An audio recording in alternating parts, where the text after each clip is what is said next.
بسم اللہ الرحمن الرحیم۔ فرحاد علی تیمور، دیوتا،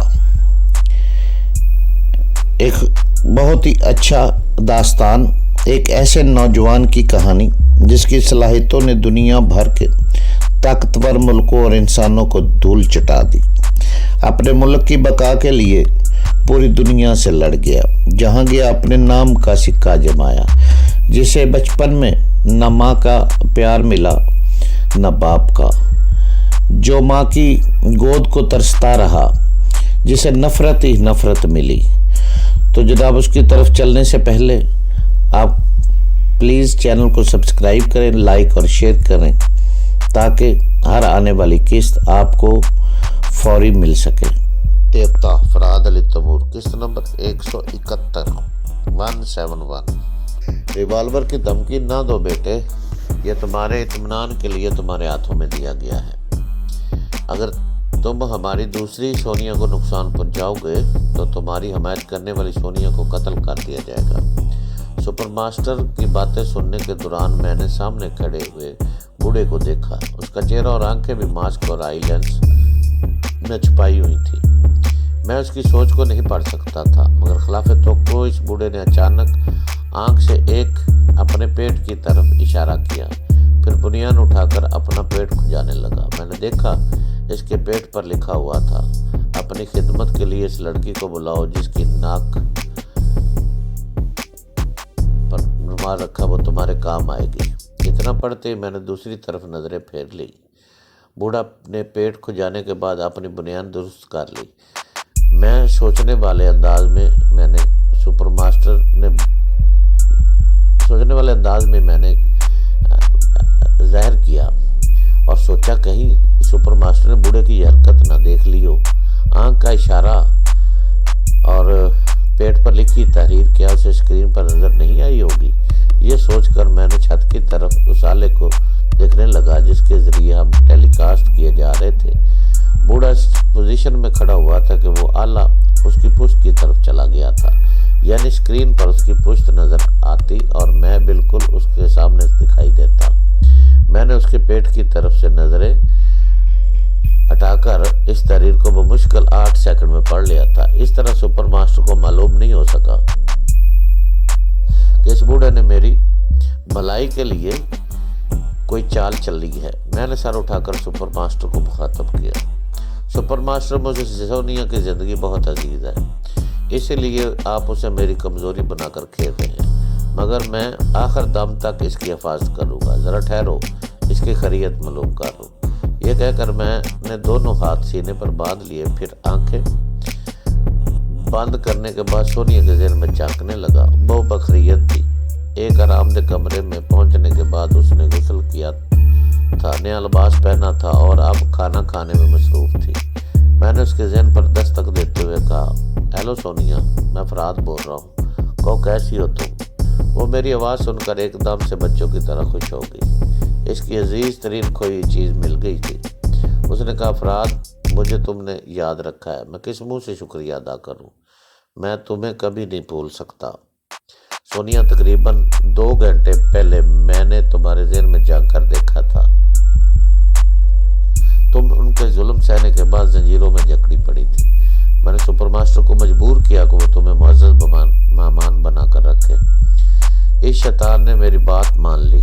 او فرحاد، میں بہت دیر سے سوچ رہی تھی کہ یکا سپر ماسٹر مجھ پر کیسے مہربان ہو گیا۔ تمہارا شکریہ فرحاد، تم میرے بہت بڑے اور بہت پیارے محافظ بھی ہو، دوست بھی ہو۔ اچھا سونیا، پھر باتیں ہوگی، ابھی میں سپر ماسٹر سے باتیں کرنا چاہتا ہوں۔ تم اطمینان سے کھانے کے بعد آرام کرو۔ اس سے دماغی رابطہ ختم کرنے کے بعد میں نے سپر ماسٹر کو مخاطب کیا، ہیلو سپر ماسٹر، تمہارا شکریہ، تم نے اپنے وعدے کے مطابق سونیا کو بڑے آرام سے رکھا ہے۔ اب میں بھی اپنے کمرے میں جا کر آرام کرنا چاہتا ہوں۔ کیا اتنی جلدی تھک گئے؟ ابھی تو بہت کمرے باقی ہیں، کیا وہاں جا کر تماشا نہیں بنو گے؟ ابھی نہیں، میں واقعی تھکن محسوس کر رہا ہوں، فی الحال آرام کروں گا۔ یہ کہہ کر میں نے بوڑھے کو ریوالور واپس کر دیا، پھر وہاں سے پلٹ کر کمرے سے جانے لگا۔ اچانک مجھے یاد آیا کہ میں بھول بھلیوں میں بھٹکتا ہوا جاؤں گا، مگر اپنے کمرے تک نہیں پہنچ سکوں گا۔ میں نے پلٹ کر کہا سپر ماسٹر مجھے بتا دو کہ میں اپنے کمرے تک کس طرح پہنچ سکوں گا۔ جواب میں کہہ سنائی دیا۔ پھر اس نے کہا تمہاری بے بسی پر ہنسی آ رہی ہے، اچھی بات ہے، باہر نکلو تمہیں ایک گائیڈ مل جائے گا۔ میں کمرے سے باہر آ گیا۔ وہاں بمشکل چند سیکنڈ کا انتظار کرنا پڑا۔ ایک مسلح نوجوان نے میرے قریب سے گزرتے ہوئے اپنے پیچھے آنے کا اشارہ کیا۔ اس بار میں نے اس کے پیچھے چلتے ہوئے راستوں کو ذہن نشین کرنے کی کوشش کی۔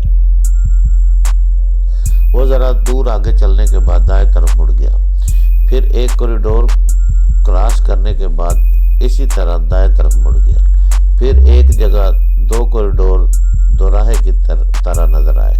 وہ ایک کو چھوڑ کر دوسرے راستے پر چلنے لگا۔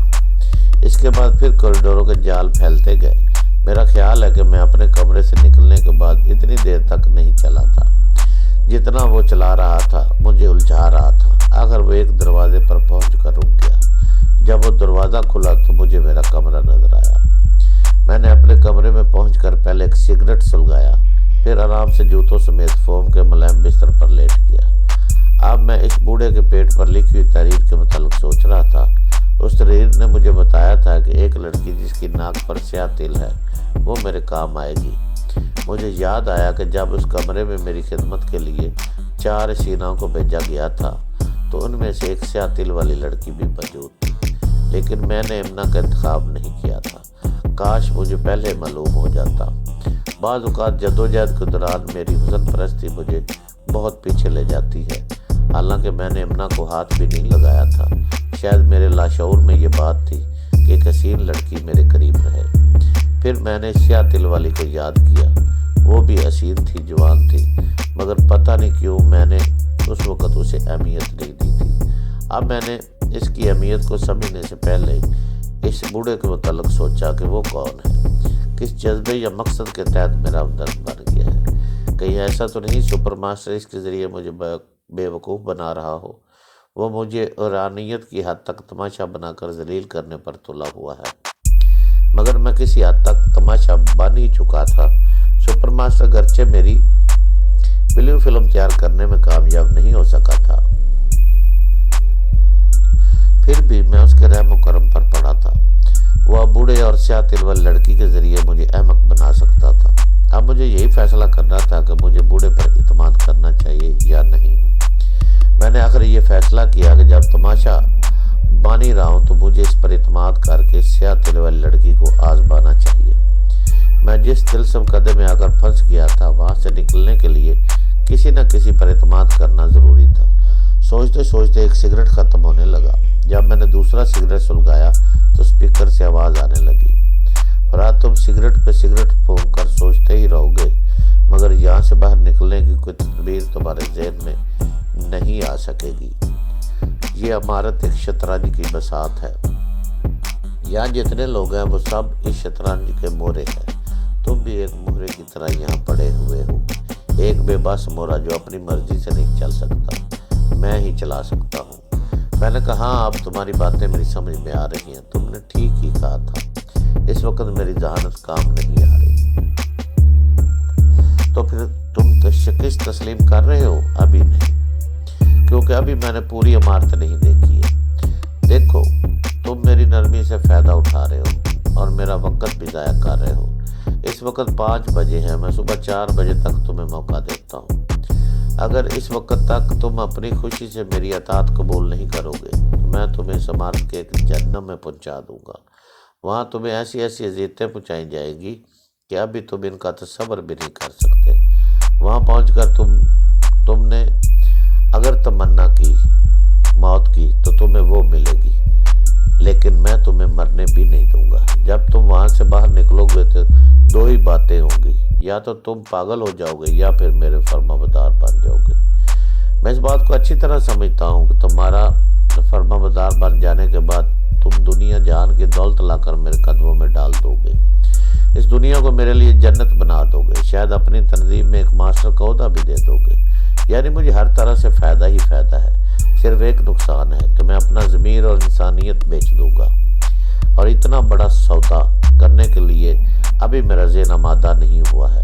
تو مجھے صبح 4 بجے کے بعد کسی جہنم میں پہنچاؤ گے یعنی اس جنت میں ابھی 11 گھنٹے گزار سکتا ہوں۔ اس تنہائی میں مجھے خوبصورت اور نازک سی سینا کی ضرورت محسوس ہو رہی ہے۔ اسپیکر سے کہہ سنائی دیا، آخر اپنی ضرورت سے مجبور ہو رہے ہو؟ ہاں مجبوری ہے، مگر ڈر لگتا ہے کہ اس کمرے میں بھی مووی کیمرے چھپا کر رکھے گئے ہوں۔